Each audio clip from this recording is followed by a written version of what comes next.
Shëndetje për gjithë ndjekësit e Radio Kosovës. Jeni me mua Yll Kasimin në episodin e radhës në podcast. Këtë episod mysafir kemi Arber Peci, i cili do të na tregoj për rëndësinë e shëndetit fizik dhe rëndësinë e të pasurit një kafshë sa kontribon në shëndetin fizik të njeriu. Këtë do ta zbulojmë në minutat në vim. Përshëndetje Arber. Përshëndetje. Faleminderit që gjetët kohë për ftesën. Është kënaqësi. Atëherë Arber, çush mundemi me lidh botën e fitnessit të shëndetit njeriut me marrëdhënien që kemi me kafshët, në këtë rast me qenë?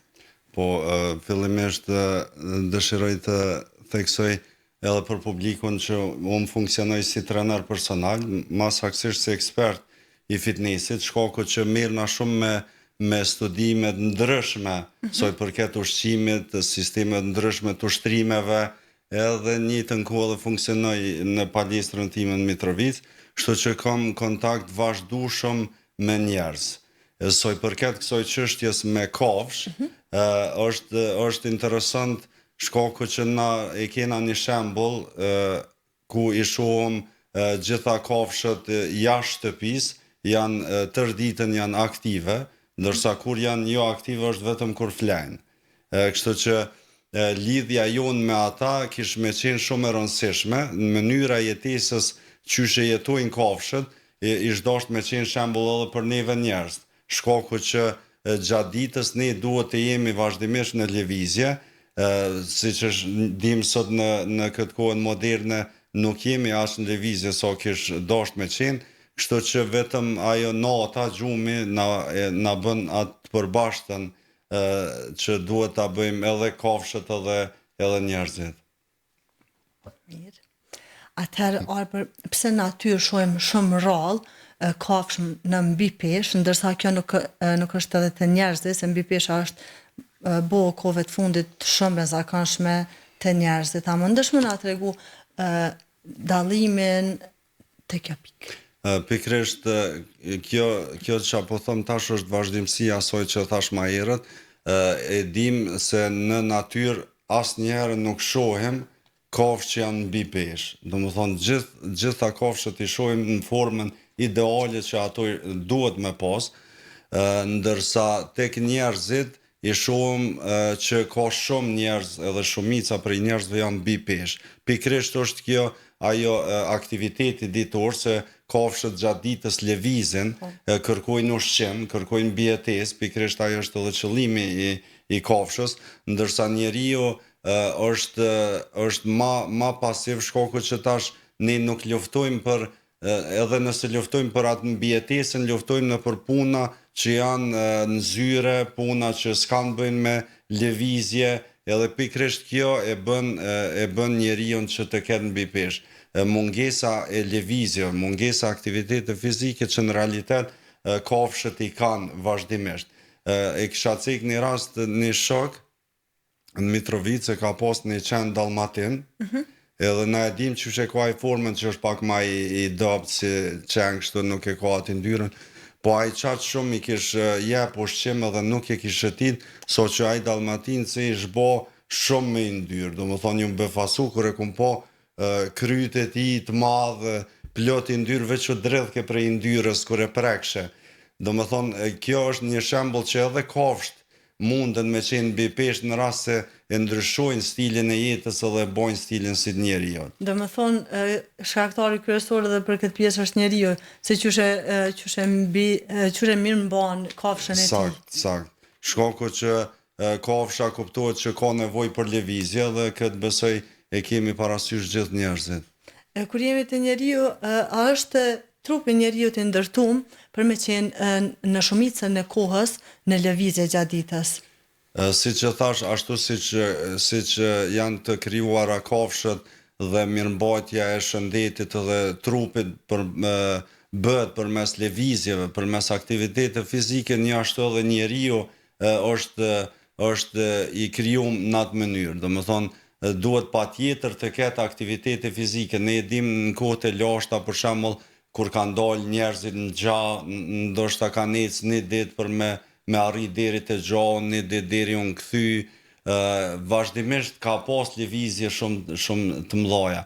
Po edhe e dim që gjitha format trupave kanë qenë brenda tolerancës lejume, nuk ka pasur mbi peshë tash që shko tash domethënë kohën e sodit. E pikrisht kjo jo aktiviteti fizik, puna në zyre, mos lëvizja e ka shkaktu këtë ndryshim që shumica e njerëzve kanë mbi peshë, shkaku që ata ushqehen, e marrin një sasi të caktuar të kalorive, por nuk e shpenzojnë atë sasi pikrisht atë që marrin. Tash e teprica që nuk e shpenzojnë gjatë lëvizjeve, këta i bën që ajo sasi e kalorive mu deponu si i ndyrë në trup.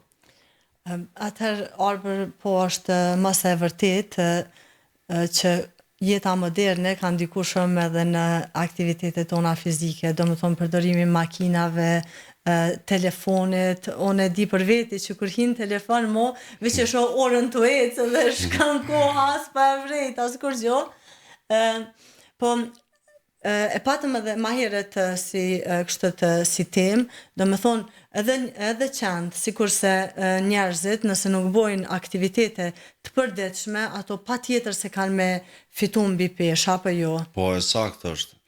Do më thonë, se cili njeri që vendos me majt një kafsh, duhet edhe mi ditë, ashtu si që i ka drejtat ndaj asoj kafshë, i ka edhe përgjësit. Do më thonë, ashtu si që ai përfiton prej kafshës atë qetësin, atë lumturin, bushjen e boshllëkut që e ka brenda, njëjtën kohë ka edhe përgjësin ndaj tij, po mbi gjitha është ajo koha e lëvizjes, koha e shëtitjes së qenit, për shembull. Arber, unë nuk mendoj që na si popull jemi shumë aktiv kur bëhet fjalë për shëtitje, për vrap. Nështë kemi avancu në kohën, po më prikost ma hershme për fitnesse, për mirëmbajtje të fizikut, por shumë pak që dalin mëngjes për vrapim, sidomos në qytet, në zona ku është për me vrapu. Gjithashtu unë zgjohem herët, në ora 5:30 filloj ditën, edhe dal me qenë të mi, po as edhe një pronar me qenë nuk e shoh që me shfrytzu që të benefit, i qesin me shëtit, edhe me dalë për vete, kështu që nuk shumë pak shohem që kanë aktivitet fizik kur vjen të vrapi. Përparësia e mbajtjes së qenit ose kafshës është pikrisht kjo që një mënyrë detyron me dalë jashtë shtëpisë, sidomos herët, shkaku që sigur gjatë ditës nuk i ku mu marrë shumë me shëtitje qenit, kështu që ai ty vetë detyron shkaku i përgjësisë që e ki ndaj ti, ti detyrohesh me dalë jashtë, po të njëjtën kohë ti po përfiton prej asoj dalje. Do më thonë, sigurisht që ma shumë ndoshta po përfiton ti se sa vetë kafsha, vetë qeni. Edhe nga kjo unë shpesh e thom që shpesh ne mendojmë që ne jemi ata që po kujdesemi për kafshën, qenin këtë rast, po në realitet qeni ose kafsha është duke u kujdesur për neve. Shkaku që nëse nuk kish me qenë, nëse nuk kishe mi pas ata qenë, sigurisht që as ti nuk ishe zgju çdo herë në ora 5 mëngjesit. Sakt. Shkaku që kafsha çdo herë vepron sipas instinktit që e ka. Do më thonë, nëse ju dilet del, nëse ju hahet han, ndërsa nuk menon shumë, do më thonë, momentin që i vjen një mendim, aja ato e realizon, e zbaton. Ndërsa njeriu është i prirur me mendu ma shumë. Tash ti kur dën me dalë mëngjes, ti menon që ki me shku në punë, ki me bo ato, ki me bo këto, edhe nuk mundesh me realizu planin që i zhdasht me realizu. Kështu që përmes qenit, një farë mënyre ti detyrohesh me kry aktivitetin fizik që në realitet përfitojnë edhe pronari edhe qenin këtë rast. Kur jemi të aktiviteti fizik, Arber, sa sa minuta prapërsisht nevojitën për një njeri me arrit atë cakën që duhet për një aktivitet fizik për me mirëmbajt jetën gjatë. Po do më thonë gjatë daljes në mëngjes, ku qyshe the edhe ti në mëngjes, mas shumë të i shohëm njerëz me qenë. Këta tjertë, do më thonë, nuk e kanë nëjë arsye shumë të fuqishme, edhe nuk dalin, humbin shumë. po soj përket kësoj duhet me zgjat ajo ecja, zakonisht spoku 30 minuta, aq i duhet edhe njeriu edhe kafshës. Qa do që bëhet më shumë, kuptuhet është e mirë se ardhur. Mirë, atëherë përgjatë shëtitjes me qenën e ti apo saj, a munden me shfrytzu njeriu, a mundet me shfrytzu për shembull me bënë aktivitet fizik, squats ose ushtrime të shpejta, diçka, edhe kjo nështë ju kishim puna, apo jo? Po tash paralelisht ka plot njerëz, unë jetoj edhe jashtë Kosovës, edhe shoh atje që zakonisht njerëz atë treningun ditore bojnë gjatë daljes mëngjes me qenin e tij ose të saj.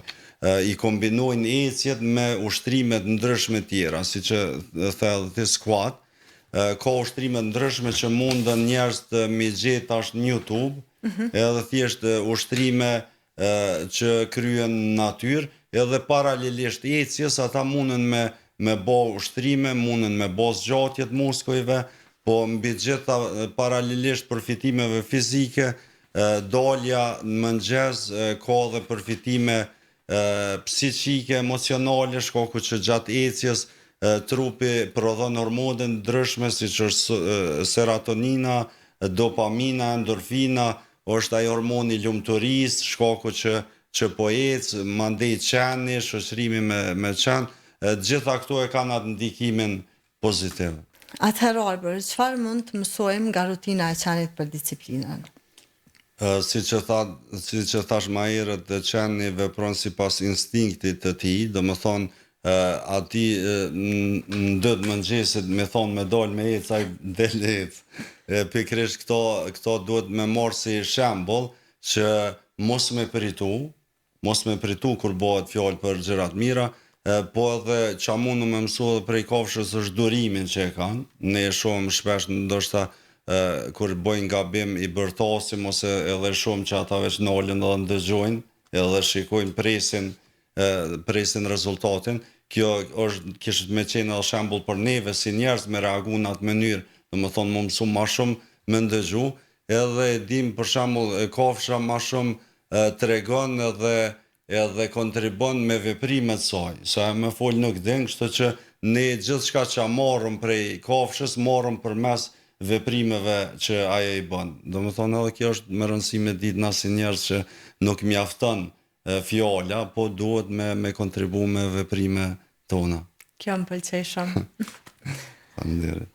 Atëherë Albert, një person, një pronar, kur del me shëtit qenin e tij, çfarë na sugjeron ti si ekspert i kësaj fushë? Është më mirë me hangër diçka në mëngjes, për qenë e dim 2 orë para se me dalë në ecje, në stërvitje, zakonisht preferohet mos me hangër, po kur jemi të njeriu, a e preferoni me hangër para se me dalë me shëtit, apo masi që të kthehemi nga shëtitja, një shujt e vogël, një shujt e madhe, spjegon atë më mirë. Po zakonisht kur e konsumojmë ushqimin do të me ditë që tretja zgjat 2 deri në 3 orë. 2 deri në 3 orë duhet ko për më shëndru ushqimin në energji, në materi ushqyese të ndryshme. Kështu që në këtë rast ecja në mëngjes nuk është ndonjë aktivitet fizik që konsumon ekstrem shumë energji, nuk ka nevojë më ushqy. Nuk ka nevojë më ushqy, as do më thonë pronari, për që më besoj e dim të ma mirë qish është procedura. Kina të studiu. Po që është me rëndësi është uje, është mirë gjësore për para me pi për shembull gjys litre ujë, shkaku që gjatë ecjes kur ndodh djersitja, po njëjtën kohë edhe sigurisht kafsha ka nevojë për ujë gjatë ecjes. Po, kjo është me rëndësi më e rëndësishme se sa ushqimi, ndërsa pas kthimit në shtëpi, pas ecjes, atëherë është e rëndësishme kuptohet me ushqim me një racion të shëndetshëm. Unë zakonisht do e them se cili racion pavarësisht a është mëngjes, a mbrëmja, kur do qoftë, duhet me pas proteina, karbohidrate, vitamina, minerale dhe yndyrna. Besoj publiku ndoshta i din edhe pak qysh seleksionojnë këto ushqime. Nëse si din, ekspertin e kemi. Po. Atëherë, Albert, veç po vim të minutat e fundit të këtij emisioni, a mundesh më na jap një këshill për gjithë ata pronarë që daljen, ecjen, e shohin me qenin e tyre, e shohin vetëm si një obligim që ta themi me hek qafe, një obligim të ditës që e kanë me qenin e tyre, po jo edhe për aktivitetin e tyre fizik. Atëra mundesh më na jap një këshill të shkurt për këtë. Po zakonisht njeriu sa më shumë që din në jetë, aq më ndryshe i shet gjërat në jetë. Domethënë, unë mendoj që para këtij emisioni plot njerëz kanë po edhe shëtitjen e qenit si një obligim që duhet me bë, ose e kanë po si një shërbim që ja bojnë qenit, mendojnë që e bojnë vetëm për të, po pas gjithë këtyre diskutimeve që i patëm, këtu nënkuptohet që ne përfitojmë më shumë se sa vetë qeni. Domethënë, këtu duhet me qenë falënderues ndaj qenit, po edhe ndaj mundësisë që e kanë njerëz për me pas një arsye shtesë më marrë me një aktivitet fizik. Besoj njeri vetë ai që mban qen, ai edhe është pak më i ndihshëm, ka pak më shumë vlera njerëzore brenda vetes në krahasim me ato që nuk mban qen, edhe përgjegjësia që e ka ai ndaj qenit e shtyn këto që patjetër me kry atë rutinën ditore që e tham mbi gjitha përfiton njeriu. Albert, sikur je të ma lexu mendjen. Gjitha mesazh që unë jam të mendu mendjen tam ti e të thonë, jam të thonë për mes teje. Atëherë Albert,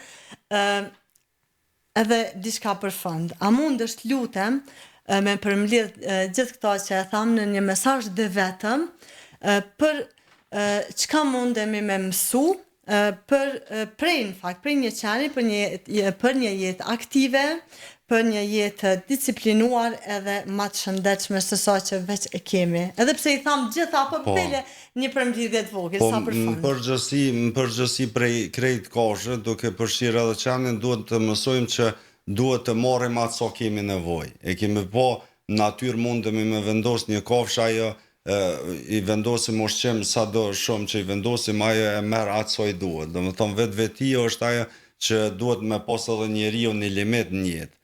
Në limit në jetë, po. Po edhe mbi gjitha çfarë duhet me pas parasysh është që i shohim kafshët në natyrë ose jashtë shtëpisë vazhdimisht lëvizin. Ai duhet me qenë edhe qëllimi jon. Nëse punojmë zyre, atëherë të paktën pas përfundimit punës me ecë deri në shtëpi nëse kemi afër, ose me ecë shkallëve në banesë, nëse keni ndonjë katë sak, mos më shfrytëzu liftin, po më mundu sa më shumë me pas lëvizje. Po mbi gjitha ajo që thash durimin që e kanë kafshët, me pas domethënë edhe na njerëzit. Albert, faleminderit shumë për këto minuta kaq të vlefshme me këshilla shumë të mira, edhe shpresoj që dikush prej neve është motivuar sot. Edhe me dalë ju në këtë nëzet për mbrëmje ose në mëngjes herët. Mirupafshim gjithëve. Faleminderit shumë.